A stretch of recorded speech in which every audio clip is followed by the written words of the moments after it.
Security in business can either make it or break it. With regular checks on fraud, counterfeit, you can tackle issues better. But when you're faced with raids, smuggling, or threat to everyday work, then things can get serious. Doing business in Kenya has its ups and downs. Let's learn how to cope better today. Get ready to cross over with me, Harleen Jabbal. He is your guy on the ground, patient, persistent, and keen on how to make things better. And he does this all with a smile. A good listener, excellent strategist, possibly due to rugby skills, but overall he loves his work. Let's meet Brian Sagala, Group Head of Sales and Marketing, BNB Security.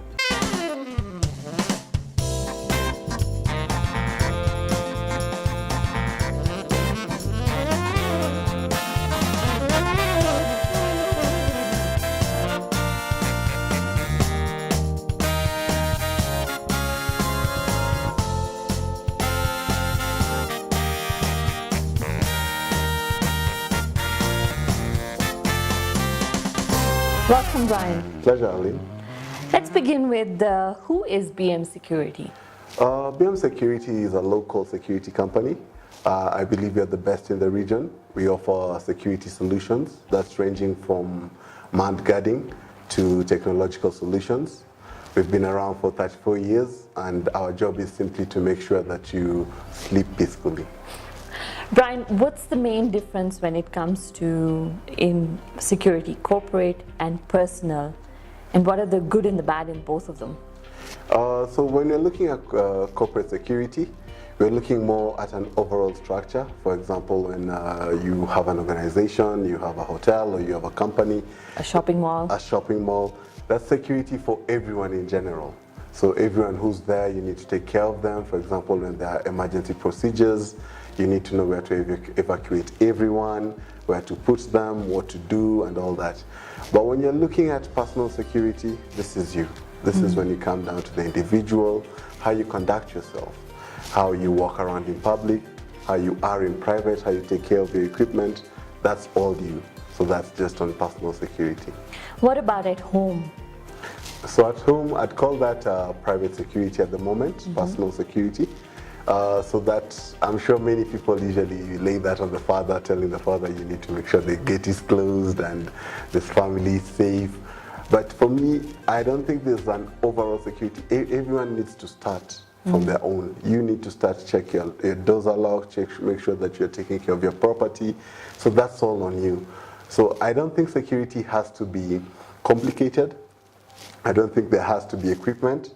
I just think that you need to ensure that you take precautions on your own, simple steps that don't have to be expensive to ensure that you're safe. When you say not complicated, it has to be simple. I mean, in either scenario, corporate, personal, or even at home, there's some sort of investment going in. Can you justify, because normally people get so scared that, oh, it's going to cost so much, or how do you get to those figures? So I'm just looking at a scenario, for example, if I have a very big factory. So in factories, one of the main security issues is pilferage. Pilferage meaning people trying to get away with small items. This can be taken care of by a variety of solutions. So for example, one, you can decide to invest in a very sophisticated security screening equipment with the X-ray baggage scanner and the walk-through metal detectors. Or two, you can also just use procedures. So for example, a procedure simply is by tagging. So when people come in, you decide that a visitor will have a yellow tag, an employee will have a blue tag, and for example, guests and all others are having a blue tag. So you ensure that one cannot go to a certain area. So by making sure that some people do not get access to that, to whatever is accessible to be stolen, that is a cheap way of ensuring that you've provided security in your area. Are there security trends that are only relevant to Kenya? In terms of security relevance to Kenya only, it's become a very hard situation because globalization is taking place. So with globalization, more people are visiting Kenya. We are seeing that borders are more open with the East African community. We're seeing with the internet, people have access to everything. So when we're looking at challenges facing East Africa, for example, both Kenya and Uganda went into Somalia, so we're both facing terrorist threat. So you can see in Uganda during the football match, they had a terrorist threat. We have terrorist threats here. When it comes to armed robbery, all three countries are facing it. Globally, even when Belgium was attacked, all of us have terrorist threats. So in regards to Kenya, I wouldn't say we have unique challenges. It's only that how we deal with them may be different. For example, I'll use the banditry that is happening in Pokot at the moment. You saw the government took steps to work with reservists to take care of that, whereby you would have found in different areas, they would have decided that instead we will deploy other security forces to assist with that. So it's how you react to it. The challenges are the same. It's just the difference of how one reacts to it. What I'm hearing in all of this, collaboration is very key. And there's so much tension going on right now with the upcoming general elections. Are there any sort of specific preparations we as individuals or corporates need to keep in mind? So in terms of collaboration, when we first went into Somalia, when terrorists began, we found that the government was quite closed in regards to security secrets, and the private sector was on its own as well. And the perpetrators took advantage of this because people are not sharing information, and that's where cracks emerged. But as we've been going on, the government has been involving all stakeholders, and they've been calling people, and we're sharing intelligence, and this has helped in preparation for the election, in preparation for terrorism. That was on terrorism. But when it comes to the election, we've also had the same. We've seen the government also issuing their statement, indicating what they're doing in regards to the election. As the private sector, for example, as BNB Security, we've already decided to ensure that we have the adequate steps needed for a security company to operate.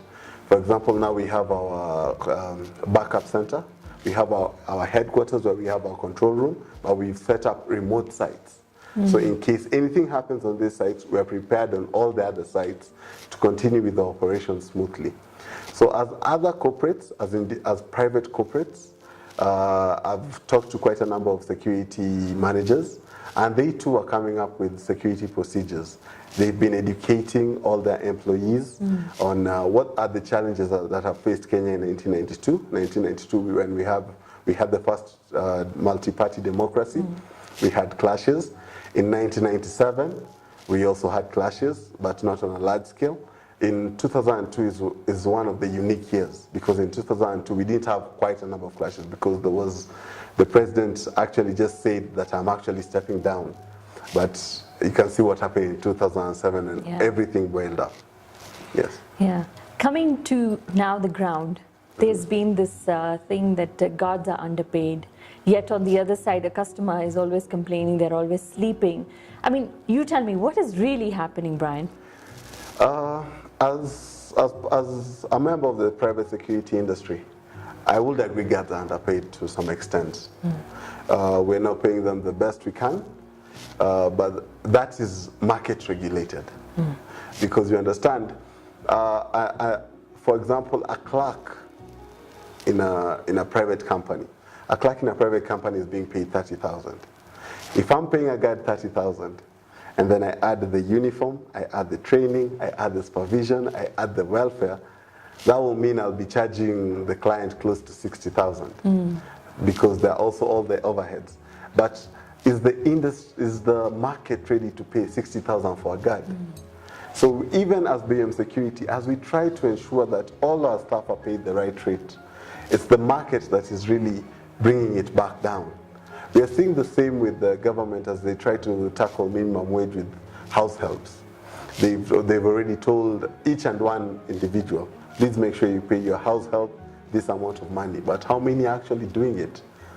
So the market itself, in terms of regulation, we are a bit of companies in the KSIA who are trying to pay above minimum wage, but you find that the smaller companies keep undercutting us.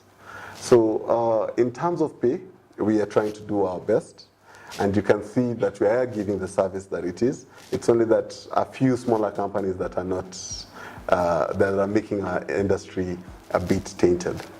In fact, there's one thing that's always on everybody's mind whenever a robbery happens, especially at home. You've talked about guards and the house help. Is it true that most of them are always inside jobs? Being a member of the federal security industry, yes, there are. I don't want to come here and to lie to you. There are. And that is one of the reasons you find that cheaper security companies are risking your safety.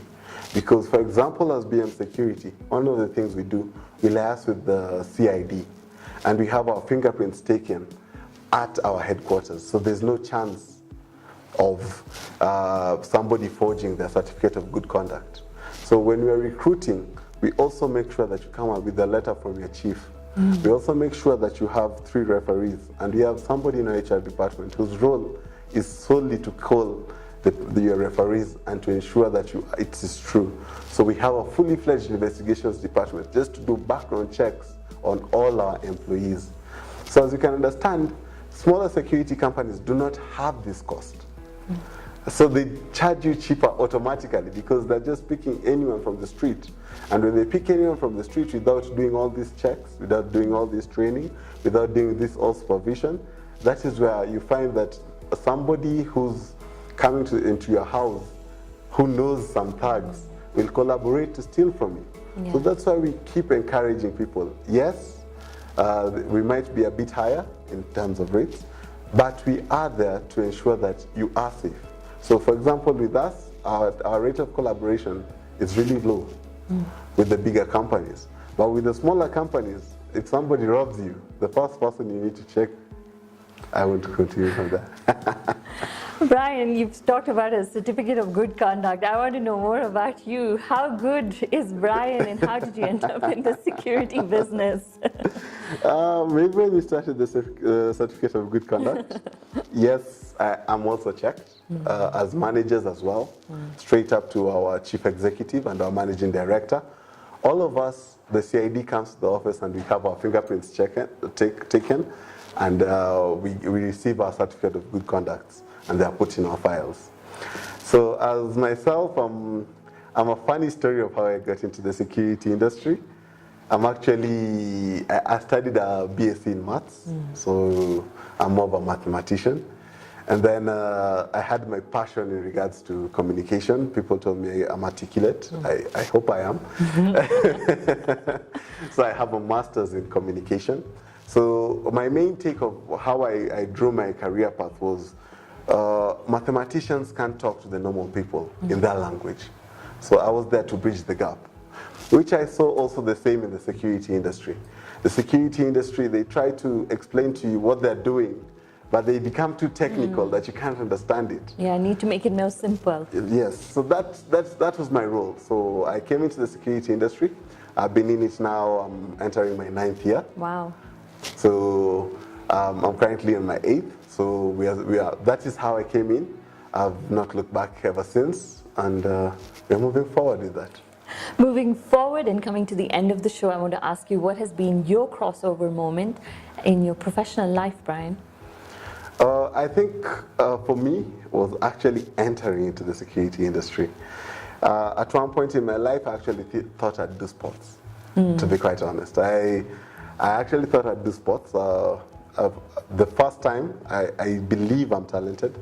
When I entered into secondary school, I was already praying for the school team. I was in Harry Secondary School by Form 2. By Form 3, I was already in the professional squads for the country. I played for the Kenya national team, under 19 and under 23.